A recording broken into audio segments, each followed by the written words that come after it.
ஆண்டவராகிய இயேசு கிறிஸ்துவின் நாமத்தினாலே உங்கள் யாவருக்கும் அன்பான வாழ்த்துக்களை நான் தெரிவித்துக் கொள்கிறேன். மற்றொரு இனிய காலை பொழுதில் உங்களை சந்திப்பதில் மிக்க மகிழ்ச்சி. இந்த நாள் உங்களுக்கு ஆசீர்வாதமான ஒரு நாளாய் அமைவதாக. இன்றைக்கு நான் உங்களோடு தியானிக்க விரும்புகிற கர்த்தருடைய வார்த்தை ரூத்தின் புத்தகம் 3ஆம் அதிகாரம் 11ஆம் வசனம். நீ பயப்படாதே, உனக்கு வேண்டியதெல்லாம் செய்வேன். நீ பயப்படாதே, உனக்கு வேண்டியதெல்லாம் செய்வேன். எத்தனை அற்புதமான ஒரு வார்த்தை. எதிர்பார்ப்போடு என்னுடைய எதிர்காலம் என்ன, என்னுடைய வாழ்க்கை என்ன, என்னமாய் முடிய போகிறது, இப்படி சற்று ஒரு ஒளி கிடைத்திருக்கிறது. உன்னை ஆதரிக்க, உனக்கு உதவி செய்ய, உன்னை வழி நடத்த இப்படி ஒருவன் இருக்கிறான். உன்னுடைய உறவுக்காரன் ஒன்று இருக்கிறான்.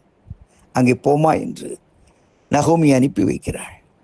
ரூத்து எதிர்பார்ப்போடு போகிறாள். என் வாழ்க்கை மலருமா, என் சோகங்கள் நீங்குமா, என் வறுமை என்னை விட்டு ஓடுமா என்ற எதிர்பார்ப்போடு போய் நிற்கிறாள். போவாஸ் இயேசு கிறிஸ்துவுக்கு நிழலாட்டம் என்று வேதாகமம் சொல்கிறது. அவன் அவளை பார்த்து, பயப்படாதே, உனக்கு வேண்டியதெல்லாம் நான் செய்வேன்.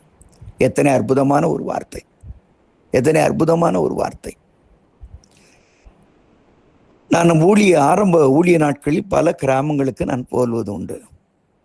அதே போல முக்குடல் என்கிற ஊருக்கு அருகாமையில் உள்ள ஒரு கிராமத்திற்கு நான் ஊழியத்திற்காக சென்றிருக்கிறேன். அங்கு இரவு நேரம் கூட்டம் வைப்பார்கள். பின்பு அந்த திருநெல்லை படுத்து விட்டு காலையில் எழும்பி என் ஊருக்கு நான் புறப்பட்டு வருவது உண்டு. ஒரு நாள் அந்த அம்மா சொன்னாங்க, அவன் குடும்பம் எப்படி கட்டப்பட்டது, எப்படி பிள்ளைகள் எல்லாம் வேலைக்கு வந்தார்கள். அவள் வீட்டில் உள்ள எல்லா பிள்ளைகளும் ஆசிரியர்கள் தான். எப்படி வந்தார்கள் என்று சுருக்கமாக என்னிடத்தில் சொன்னார்கள். ஐயா, அப்படி கணவனார் பற்றி தெரியும், பலவீனமான ஒரு பாத்திரம், அவளுக்கென்று ஒரு சின்ன நிலம் உண்டு, அதில் விவசாயம் பண்ணுகிறார்கள். அவர் சொன்னார்கள், ஐயா, நான் ஒன்று செய்வேன். என் பிள்ளைக்கு ஒரு துணி வாங்கினாலும் சரி, என் பிள்ளைக்கு ஃபீஸ் கட்டினாலும் சரி, நேரே ஆலயத்துக்கு போவேன். ஆல்டருக்கு முன்னாடி என் மடியை திறந்து அந்த துணியை ஆல்டரில் வச்சு, ஐயேசப்பா எனக்கு ஏதாவது போடுங்கப்பா, உன் பிள்ளை வந்து நிற்கிறேன்ப்பா என்று சொல்லி மடி அப்படியே போட்டி தலை குனிந்து நான் செம்பிப்பேன்.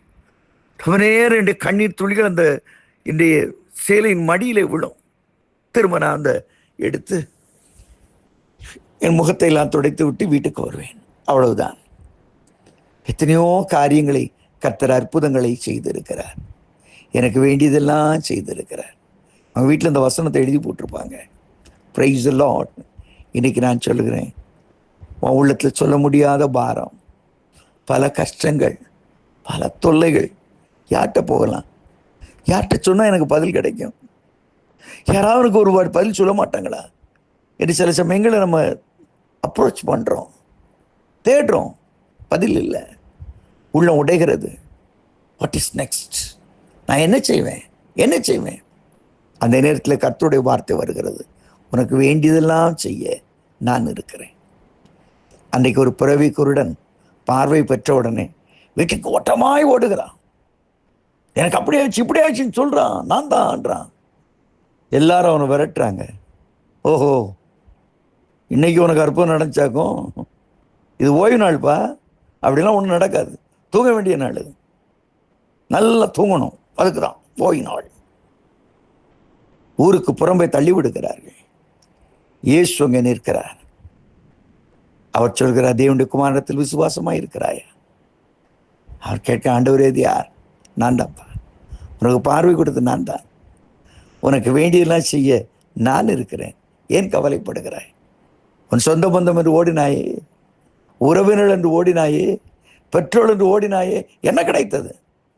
இன்றைக்கும் ஒருவேளை மனம் தளர்ந்து போயிருக்கிறாயோ, நீ தேடி சென்ற இடங்கள் எல்லாம் அடைபட்ட வாசலாக இருக்கிறதோ, இனிமேல் உன் வாழ்க்கையில் ஒரு மறுமலர்ச்சி வராது என்று ஏக்கத்தோடு இருக்கிறாயோ, உனக்கு வாழ்வழிக்கத்தான் இயேசு கிறிஸ்து இந்த உலகத்திலே வந்தார். பாருங்கள், ஒரு உலகத்திலே ஜீவித்த நாட்களிலே பாவத்தில் கையும் களவுமாய் பிடிக்கப்பட்ட ஒரு பெண், இதோடு இந்த வாழ்க்கை தொலைந்தது என்று சொன்ன அந்த பெண்ணுக்கு இயேசு வாழ்வழிக்கிறார். நீ போ, இனி பாவம் செய்யாதே என்று அனுப்பி விடுகிறார்.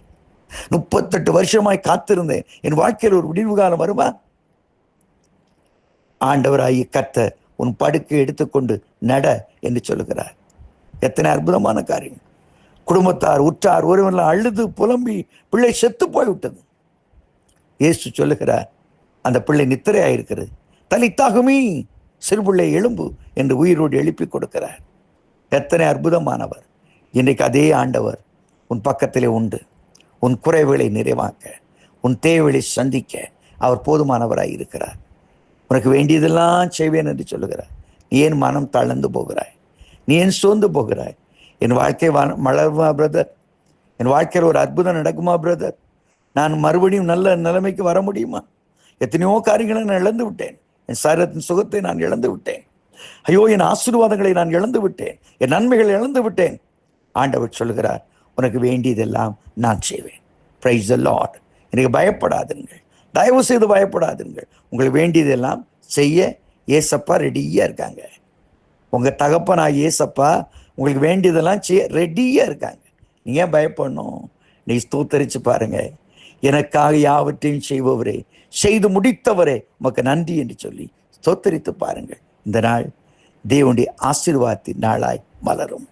உங்கள் துக்கங்கள் சந்தோஷமாய் மாறும். அப்படிப்பட்ட நாளாய் இருக்க கர்த்தர் அருள் செய்வாராக. ஆமேன், ஆமேன், ஆமேன்.